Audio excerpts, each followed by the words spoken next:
This is the dark and intriguing story of a woman named Anu Singh, a killer whose actions in the nation's capital continue to defy any rational explanation.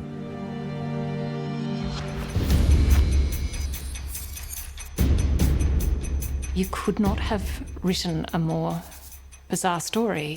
But was this strange tale a tragic crime of passion or something more sinister? You don't see murder very often occurring among the more privileged young people of the world. The scene that greeted the first responders offered little in the way of explanation. She grabbed hold of my forearm and said, "He had a lot last night." But the terrible consequences of an unthinkable act were clear for all to see. He took 2.5 days to die. He was tortured. The killing of Joe Cinque by his girlfriend Anu Singh was a crime that shook Australia.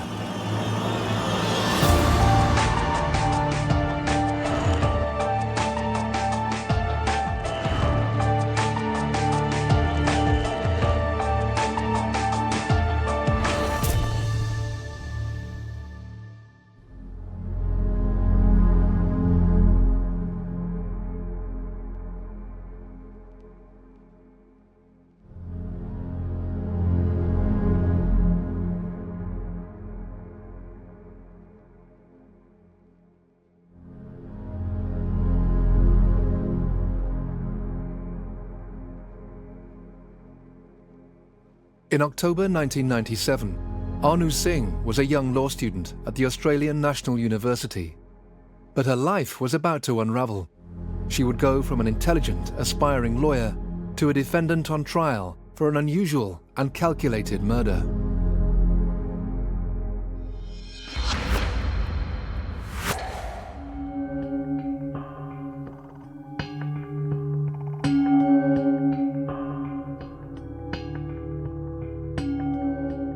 You sit there every day watching a young woman, wondering how it was that that young woman, who's just a few years younger than me, was sitting there accused of murder. Every day, something new coming out that just left you shaking your head. You couldn't actually believe what you were hearing because it just made the hairs on the back of your neck stand up. The journey that led to the court that day started in early 1995, when Anu Singh began a relationship with Joe Cinque. They met in Newcastle at a night out. Joe had met her during the time she was doing her law degree. They conducted a long-distance relationship for some time, and then they made the decision that Joe would move to Canberra. Joe Cinque was a young man from Newcastle, New South Wales. His parents, Maria and Nino, had moved from Italy and had worked hard to build a life in Australia. Growing up, Joe was a keen sportsman and successful at school. He was very vivacious. He was full of life. He was a real extrovert. He was someone who people were drawn to because he was just such a great guy. Apparently I was hyperactive. It's probably why they made me insane today. He graduated from university with a degree in civil engineering, and soon after got a job at a firm in his hometown. He was always happy, always busy. He couldn't stay still. He just had to do 2 or 3 things at a time. I'm not saying this because he's not here, but he had a lot of friends, a lot of friends. He wasn't the type that he start fighting with people like that. He wasn't like that. Actually, if anything, he tried to calm people down. He never had a bad word to say about anyone, and I think that's what really magnetised him in terms of people just being drawn to him, because he was essentially a good person. He wasn't someone who sought confrontation. He was always very social. He could always have a conversation with just about anyone, and I think that's why so many people just thought so much of him. By 1996, Joe and Anu's relationship had grown into something more serious, and to their friends, the couple appeared perfectly happy together. The impression I had with Joe and Anu and their relationship was, in the early stages, Joe was very taken by her. Initially, I think it was very physical, the attraction. Anu clearly is not a silly girl. She was studying law. I think that side of it and that academic, intelligence, I think also attracted Joe. So you combine those two things, and I think he was very taken with her. She was very dominant, she was very confident, and that's something that I think drew Joe to her like a moth to the flame.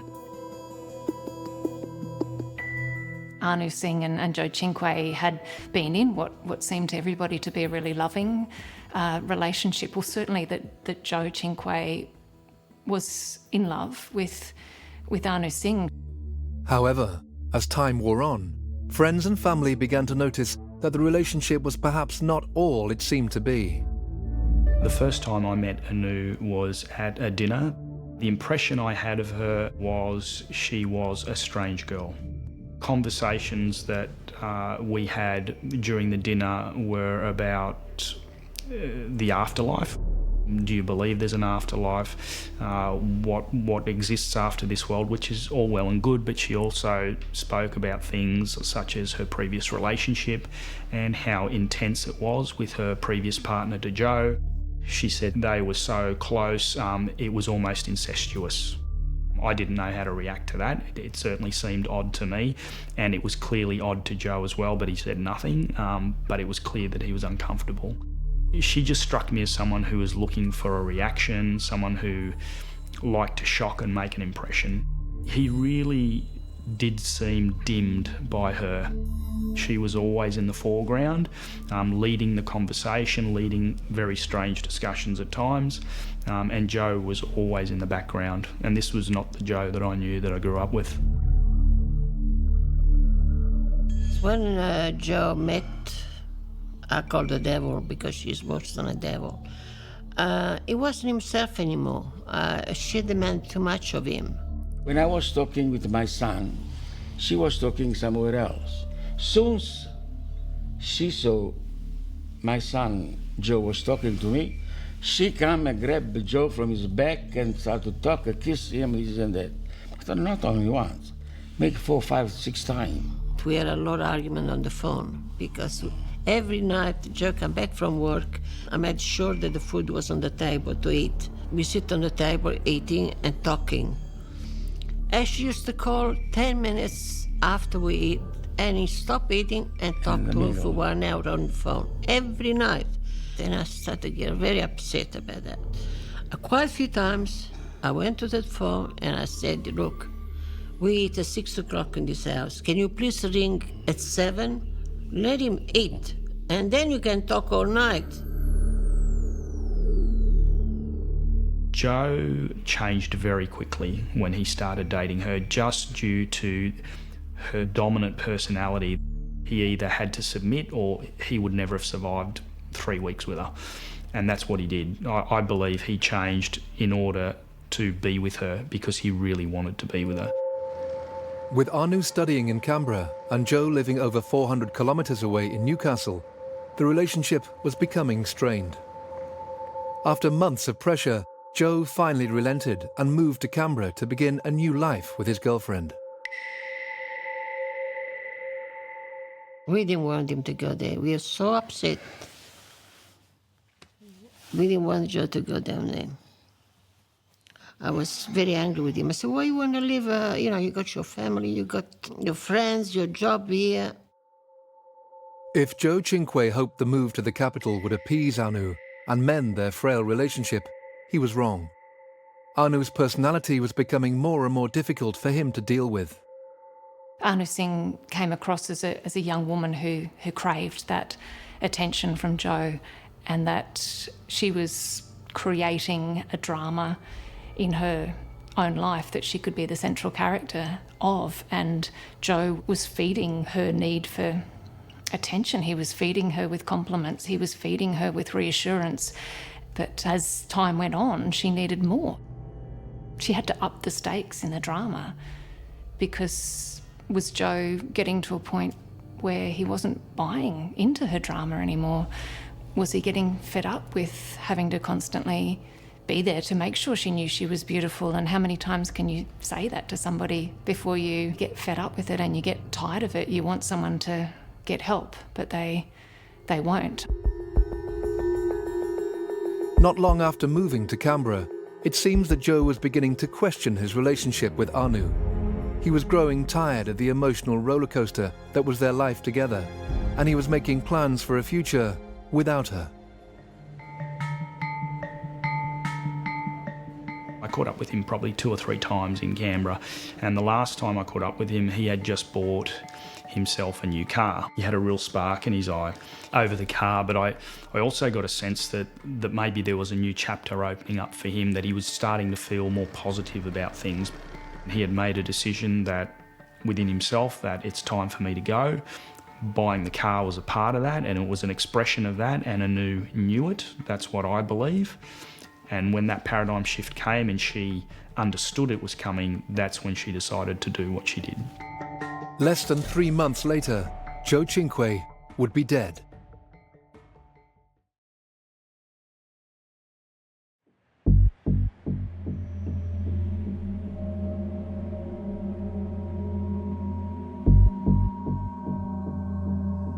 In 1997, Joe Cinque and Anu Singh were living together in a house on Antill Street in the suburbs of Canberra.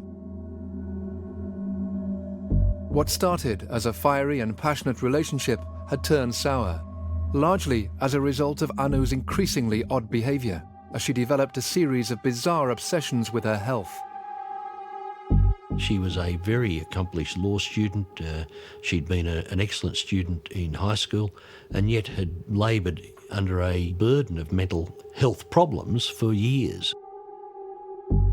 Anu Singh has a history of being an attention-grabbing, attention-seeking girl at her high school, somebody who was more intent than others around her to attract attention in this way.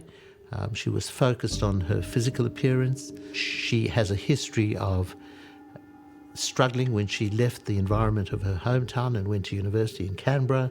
She had problems with eating disorder. She then developed preoccupations with her health.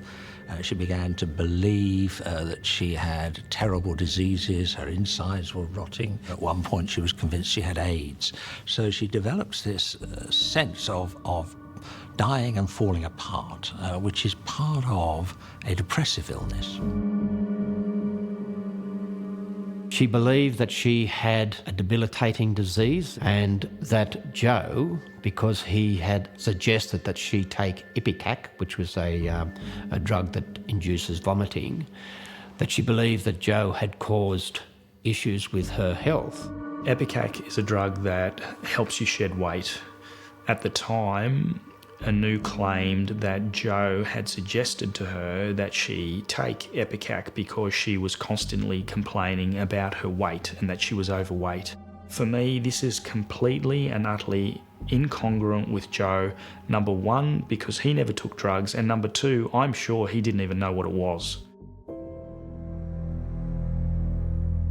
Whether she just perceived she had illnesses or whether she was deliberately faking these illnesses, I guess that only she can know that. But Anu Singh's come to a point where she felt that her life wasn't worth living, that she was going to end her life and she was going to take him with her for his part in her deteriorating health. Whatever the reason, Anu Singh began planning the suicide pact, with her and Joe apparently ending their lives together. The first time that Joe's parents had a sense that something was terribly wrong was when Joe failed to make his regular Sunday phone call home. I had the tea ready and we wait for him to ring. And he didn't ring. So around 5 o'clock, something like that, I rang him. And a strange voice answered the phone. I said, did I ring the wrong number? Who am I speaking to? And he said, sergeant or some police person. I said, what the police do in my son's place? He said, just a minute, please. At the same time, the police knock on our door. The police told, can you sit down, please? I said, what's going on here? And he said, it's about your son. As soon as I said that, I started screaming, please, don't say anymore. She killed him, did she? She killed him.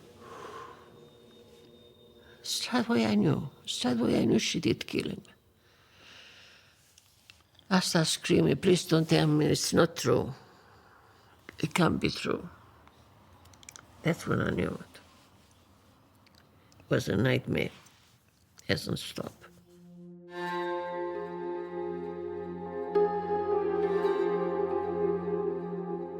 My godmother had rung my parents' place on that Sunday afternoon, which was the 26th of October 1997. She was a little cryptic. She said something had happened in Canberra to Joe, and she asked me if I could meet her there the next morning. The first task for Joe's family and friends was to identify his body in the morgue. They pulled back the screen, and Maria was standing next to me, and Joe was on a stainless steel bed of some sort with just a slight purple vein running down the side of his face that was never there before, quite pale, hair pulled back, bare-chested, and was dead.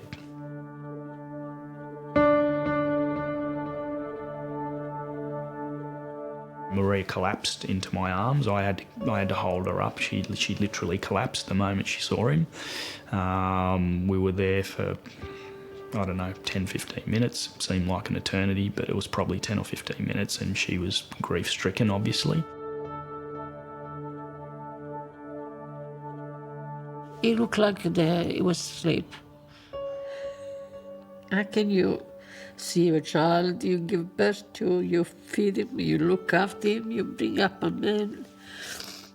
I had to put him in there whole day, and she's still alive.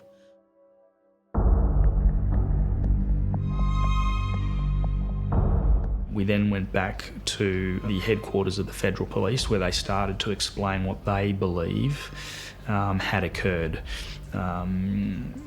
They had indicated that in a short period of time they had ascertained that Joe had not tried to commit suicide, that there had been some sort of foul play with Anu. What Joe's family and friends were still to discover was that this was not a crime of passion.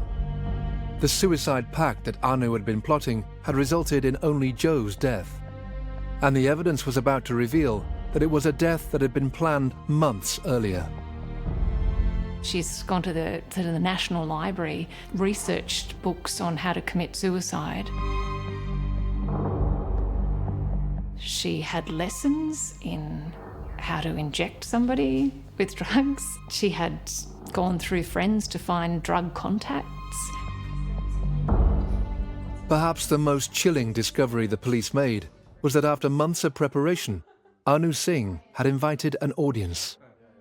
It slowly became apparent that the death of Joe Cinque was the culmination of a carefully staged drama on Antill Street, and it was Anu Singh playing the lead role.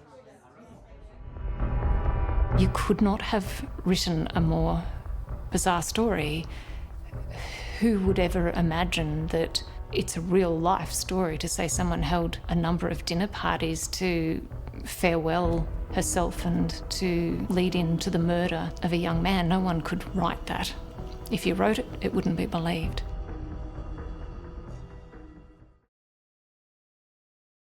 On the night of the 20th of October 1997, Anu Singh, a bright young law student living in Canberra, arranged a dinner party at the home she shared with her boyfriend, Joe Cinque. The aim of the party was as twisted as it was horrific. There was a general understanding among the party guests that they were going along to witness the lead up to a crime, and that this was going to be the night that Anu Singh was going to take her own life and take Joe Cinque's life in a suicide pact. I believe there was some discussion about the reason they were there amongst some of them, but Joe was never aware of the reason for the party.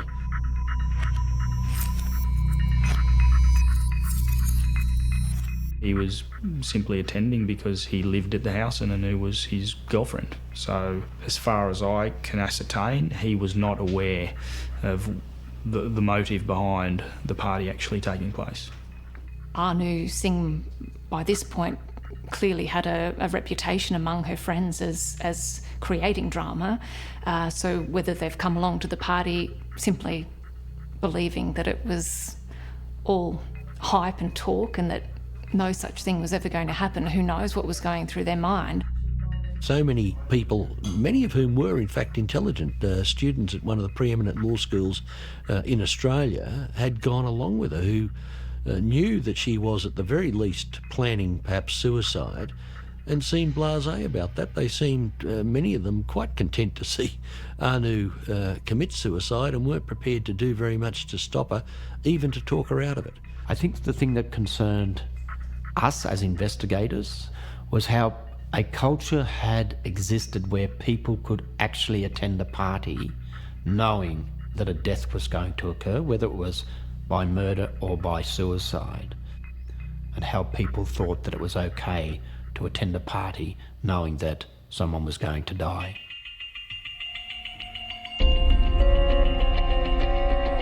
Tragically for Joe, Anu began to carry out her plan. Following the meal, and after the guests had left, Joe was given a sedative-laced cup of coffee that rendered him helpless.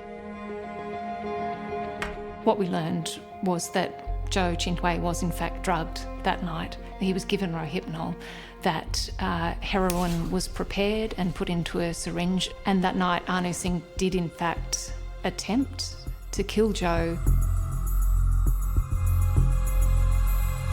My recollection of the evidence was that the heroin was so concentrated in the syringe that it's congealed, and that she wasn't able to inject him, that it was a failed attempt.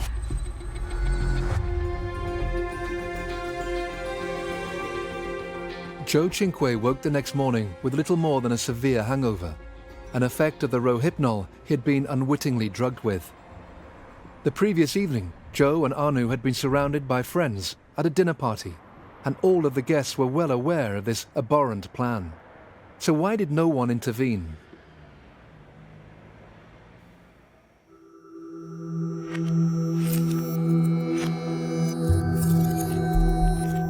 It's a startling feature of this case that it took place when many of the close associates of Anu Singh were themselves law students at the Australian National University.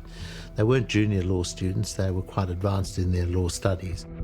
Here are these law students involved with drug abuse, involved with a whole series of totally irresponsible activities. It is a very disturbing aspect to this case to recognise that you could have a group of people who are very clearly knowledgeable about the law to have colluded in such a way. You don't see murder very often occurring among the more privileged young people of the world. You see killings occurring among the dispossessed and disorganised and dim and distressed. And this was different. And one of the biggest questions that you're left with at the end of all this is just, why did nobody stop this? Why did so many people know what was about to happen and not do anything? Anu's alleged attempt to kill Joe with the full knowledge of the party guests had failed. Incredibly, this didn't shake Anu Singh back to reality.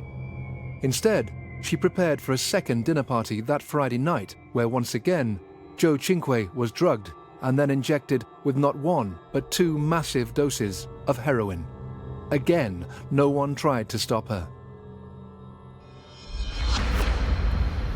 After Anu had administered what she thought was a lethal dose of heroin on the Friday night, Joe was still alive on the Saturday in bed, tossing and turning. Again on the Sunday, still alive. Clearly, she hadn't achieved what she was hoping to. Joe was desperately clinging on to life despite the massive heroin overdose he'd been given. As Anu witnessed his life slowly ebbing away, she finally reached for the phone. But the call wasn't to the emergency services. On the 26th of October, Anu Singh calls a friend in panic. She's telling the friend over the phone that there's been an overdose. That friend says to her, "You need to call the ambulance." And Anu says, no, I can't. And the friend comes back at her and says, "You're a selfish bitch. You can't take someone's life." She tries to convince Anu to call the ambulance. She says, "If you do, you're going to have an angry boyfriend on your hands. If you don't, you're going to have a murder charge." And it was that phone call that prompted Anu Singh to finally call the ambulance. When the 000 call was played to court, I think one of the first things that Anu Singh says, fairly calmly, she indicates to the operator, "I'd like to report a potential overdose." Yeah, can I get an ambulance, please? What? Well, he's vomiting everywhere. I have a person potentially overdosed on heroin. Potentially overdosed? Well, he's vomiting everywhere, blood and stuff. The operator questions her, "A potential overdose? Can you tell us what you mean?" And then this wild swaying begins of her being dishonest. She gives the wrong address. She gives the wrong name. She calls herself Olivia. So she's actually impeding emergency services' attempts to get help to this man that she supposedly loves. She's screaming hysterically one second. She is talking calmly the next. And the police just tell me so bad sign? Well, it's not good if he's vomiting blood. She was swaying dramatically between expressing her love from Joe and then refusing to answer the questions. Her unusual behaviour continued when the emergency services arrived. It was a duplex building, so we went in the front door and called out, walked upstairs. There was one ambulance officer inside the bedroom, and there was a male casualty laying on the floor, and he was naked, and the ambulance officer was trying to get a line into his lungs. There was a lot of browny liquid fluid coming out of his mouth, so they were having trouble getting past all of that to get into his lungs. So he was obviously not conscious at the time, and there was no way that we were going to bring him round. The lady in the house was actually quite frantic, and she was pacing around, walking back and forward to the window, to the door, and she approached me a number of times. And one of the times she grabbed hold of my forearm and said, "He had a lot last night," and then to let go and walk back over to the window and just kept pacing around the room. Tragically, and despite the valiant efforts of emergency services, Joe Cinque died that afternoon. The official cause of death was asphyxiation. Anu Singh was brought to the police station as officers tried to determine how this fit young man with no history of drug abuse had met his death.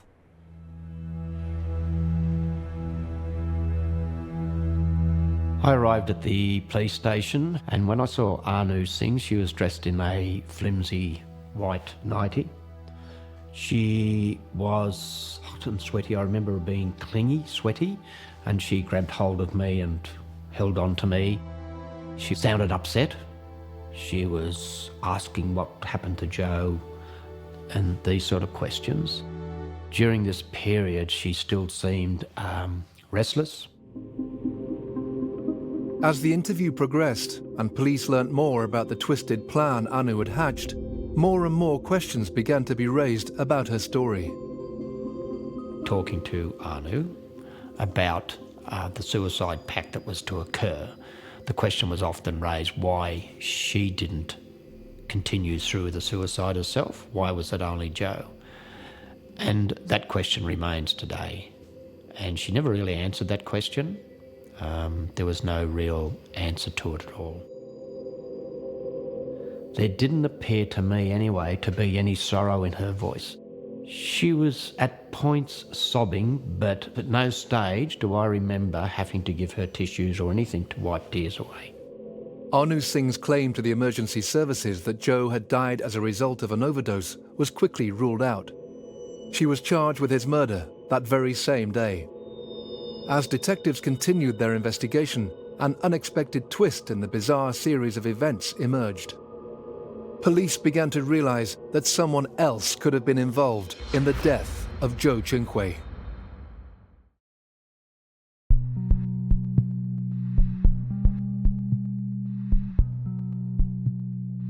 Police investigating the death of Joe Cinque were questioning his girlfriend, Singh. Joe died with a huge dose of heroin found in his bloodstream, despite him having no history of drug abuse. Police were beginning to realize that Singh wasn't telling them the full story, but they also discovered that her friend Madhavi Rao was implicated in the lead-up to Joe's death. It's been suggested that Anu's friends just didn't do enough to do something to stop her crazy plans. I formed the view that Anu had no friends, not in the real sense. She had people she knew from university, people she'd run into. Madhavi Rao was her friend in some respects, but Madhavi Rao was just her shadow. Madhavi Rao trailed around after her. She was in awe of Anu Singh. And she, too, just was swept up in the madness of what she was saying and what she was doing and planning. We were aware that she was a very good friend of Anu Singh's at that time and had involvement in the preparation of the crime. I had been to the library with Anu Singh, had looked up how to inject heroin with other people. She'd been involved with purchasing the Rohypnol, and also her main involvement was preparing the parties, because Anu Singh at that stage really hadn't got people to come to the party. It was left to Madhavi Rao. She was the main person who got the party goers together, so to speak. Following the police investigation, it was determined that there was sufficient evidence to charge both Anu Singh and Madhavi Rao with murder. They initially stood trial together in October 1998, but after 4 weeks, due to a legal technicality, the joint trial was abandoned. Now each woman would face a separate trial. Both exercised their right to trial by judge only. In Canberra, it was the right of an accused to opt for a judge-only trial. Anu Singh's personality, in some respects, was behind the decision to elect for judge-alone trial. I thought it would be very difficult to call her to give evidence in her own defence if that became necessary. She was not someone I thought a jury would find very attractive. Anu Singh chose not to give evidence in her trial, meaning the court would not hear her version of events. I never had a full proof of evidence from her. I had instructions in relation to aspects of the case that I particularly needed, because I needed to cross-examine witnesses and put positive propositions to them. But at no stage, my recollection is, did I have a comprehensive from start to end narrative from Anu Singh herself. Anu Singh's mental health at the time of Joe's death dominated the trial. To what extent did it play a part in the tragic events of the 26th of October, 1997? The Crown case against Anu Singh was that her acts were deliberate acts of murder. They were premeditated, they were cold-blooded, and that she had made a long and detailed plan with a view to bringing about the death of her partner. But when it came to the motive was a bit thin on the ground. The most they could point to in large measure was that Anu thought in some way she had been made ill by some advice that Joe had given her to take ipecac syrup. And when you started analysing the alleged motive, it fed completely and utterly into the notion that she was mentally unwell. She had the wherewithal to procure the heroin. She had the wherewithal to procure the Rohypnol. She had the wherewithal to plan not one but 2 dinner parties. So looking at that whole assemblage, she knew that doing what she did would result in death. There was, in my view, no doubt that this woman had a significant mental disorder, which had been troubling her on and off for a number of years. This is why they went for diminished responsibility, not for insanity. I mean, her responsibility was diminished by the depression. It wasn't removed by the depression. Yes, this woman planned and carried out a killing. Yes, this woman told other people that she was going to kill this man. So there was very clearly a knowledge of what she was doing. The diminished responsibility simply says that the nature of this disorder was one which affected her judgment and affected other aspects of her mental function. The judge accepted the defence had established that at all relevant times Anu was suffering from an abnormality of mind. He found that she was suffering from a borderline personality disorder of at least moderate, if not a greater extent, that she was suffering from depression, that she had an eating disorder, and all of those things meant, in his judgment, that her responsibility for the acts were very substantially diminished. As well as trying to establish Anu Singh's mental state at the time of the killing, the court also faced another question. Just how was this tragedy allowed to happen in the first place?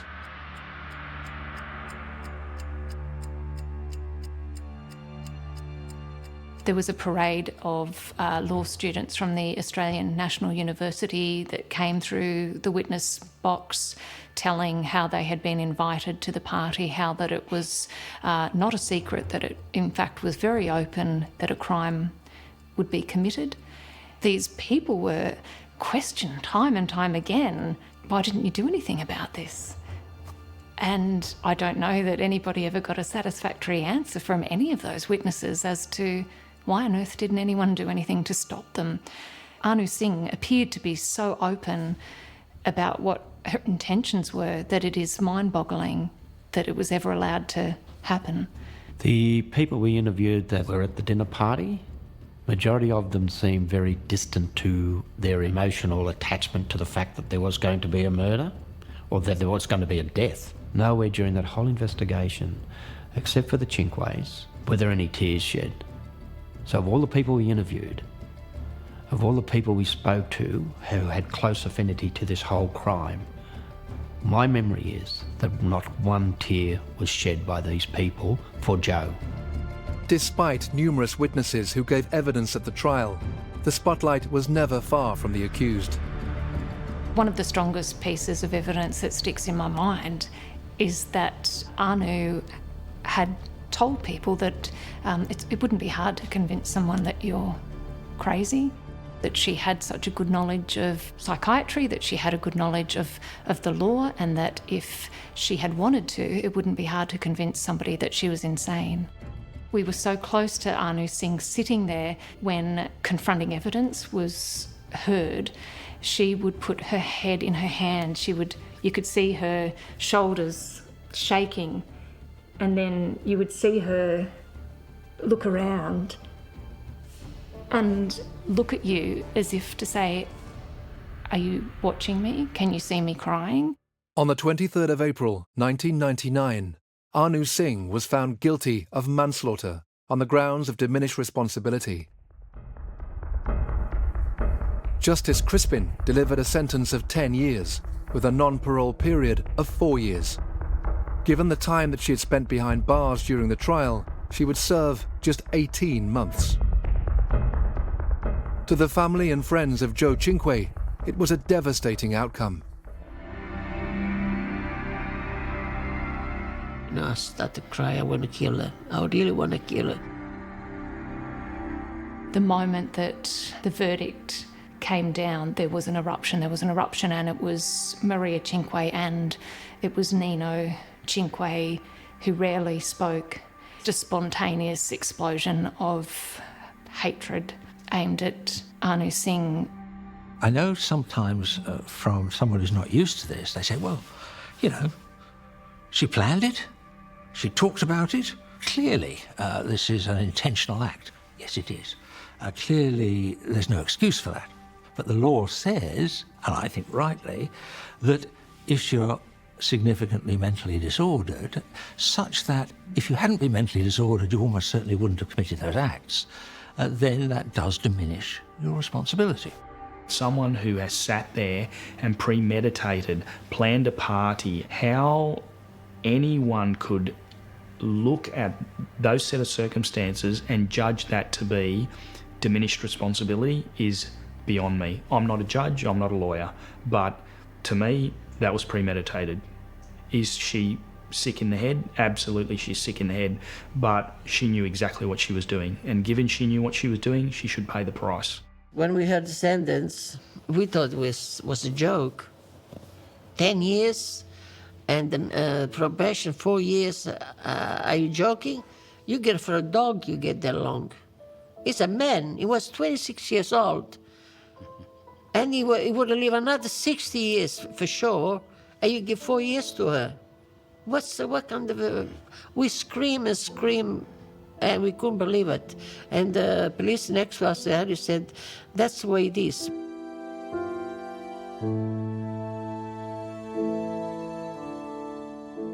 What the evidence pointed to us as police was a contrived crime. She'd moved, studying it, understanding it, having parties, going and having heroin shots herself to see what the reaction would be and how to deliver heroin, trying it on Joe once, then trying it again. I think the normal public would ask themselves, how could a person walk away with just 18 months real time from that crime and then continue their life while someone had lost theirs and a family had lost their son.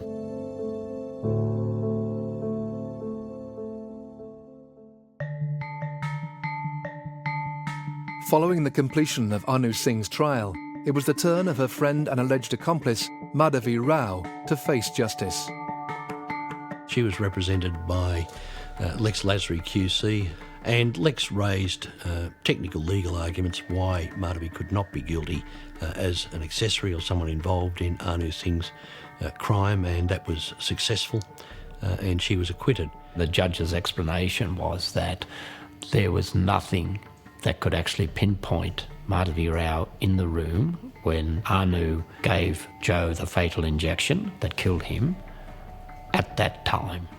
I think people were astounded, and people still are astounded. I don't know if there's more unanswered questions in relation to the trial of Madhavi Rao than there is Anu Singh. At least Anu Singh got found guilty, where this other person, where evidence had been produced that she had been with Anu Singh, that Madhavi had been helping her find material at the library, had personally bought the Rohypnol, who had went round and had spoken to people about going to the party, how that person could walk away. And I think this is part of the enigma of all of this. How does Anu Singh get found guilty, no matter what the sentence was? And how did this other person walk free? I was a good person, I was a good man. That question is just another reason why Joe's family and friends remain so frustrated with the justice system in Australia, and why today they still struggle to deal with their loss. The injustice that is associated to his death again overlays all this. The fact that the Cinque family feel absolutely betrayed by the justice system in Australia. The fact that there has been really nothing close to what they would call adequate justice for what she did.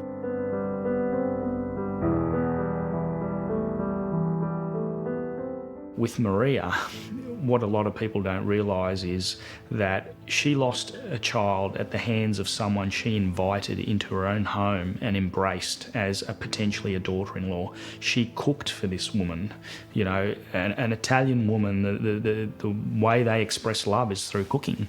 And she sat at that very table where they still sit down every day and have their lunch, you know, and served her a meal. You know, the woman who was responsible for killing her son in the most brutal of fashions. He took 2.5 days to die. He was tortured. When October comes, a terrible time. His birthday is worse. Nobody rings you. Either they remember or not, we don't know. You don't feel like go out. Even you see something funny, you start laughing, you stop. Because you think, no, I should not enjoy myself. I've got no right to enjoy myself. Because you think, why should I? I've got no right. It's not here anymore. If anyone thinks they even mildly understand what she went through, think again.